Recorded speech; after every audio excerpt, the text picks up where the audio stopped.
नमस्कार, मैं हूं आपके साथ कविता राणा। नेपाल में जारी गतिरोध अब भी जारी है और नेपाल कम्युनिस्ट पार्टी और सरकार और प्रचंड के बीच खींचतान जारी है। उसी को कम करने के लिए नेपाली कम्युनिस्ट पार्टी के पुराने दिग्गज दोनों नेताओं के बीच सुलह कराने की कोशिश की है, जिससे कि नेपाल में नेपाली जनता के लिए कुछ काम किया जा सके। उसी डील के तहत नेपाल कम्युनिस्ट पार्टी के 6 संसदीय पैनल ने कई उपाय सुझाए हैं। पैनल ने सुझाव में कहा कि पीएम केपी ओली शर्मा को अपने 5 साल का कार्यकाल पूरा करना चाहिए, जबकि पार्टी के एग्जीक्यूटिव चेयरमैन पुष्पकमल दहल प्रचंड को पार्टी चलाने का पूरा अधिकार होना चाहिए। रविवार को पार्टी के एक वरिष्ठ सदस्य ने ये जानकारी दी है।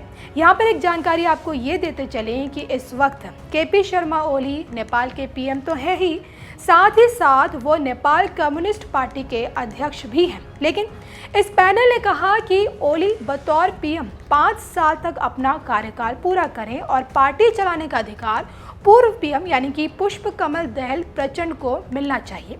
तो एनसीपी के गतिरोध को दूर करने के लिए प्रधानमंत्री केपी शर्मा ओली और प्रचंड ने इस पैनल का गठन 15 अगस्त को किया था।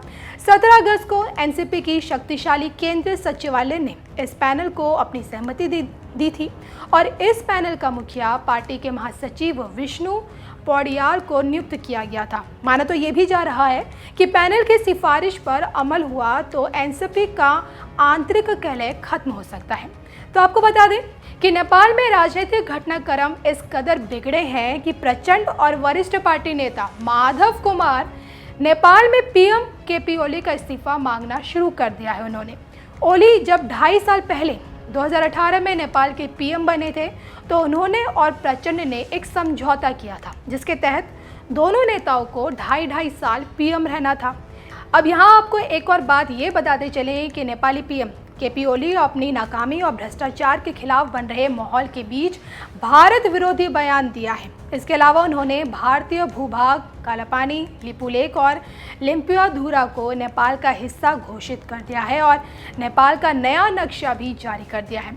ओली के इस कदम का नेपाल कम्युनिस्ट पार्टी ने ही विरोध किया है और प्रचंड समेत एनसीपी के वरिष्ठ नेताओं ने ओली का इस्तीफा मांगना शुरू कर दिया है। प्रचंड ने कहा कि पीएम के भारत विरोधी बयान ना ही राजनीतिक रूप से सही है और ना ही कूटनीतिक रूप से उचित है, लेकिन ओली अपनी नाकामी छिपाने के लिए ये काम कर रहे हैं और उसी का नतीजा है कि भारत से नेपाल के संबंध कमजोर पड़ रहे हैं। लेकिन अगर एनसीपी का ये फॉर्मूला दोनों नेताओं ने मान लिया तो लगता है कि नेपाल में राजनीतिक संकट खत्म हो सकता है।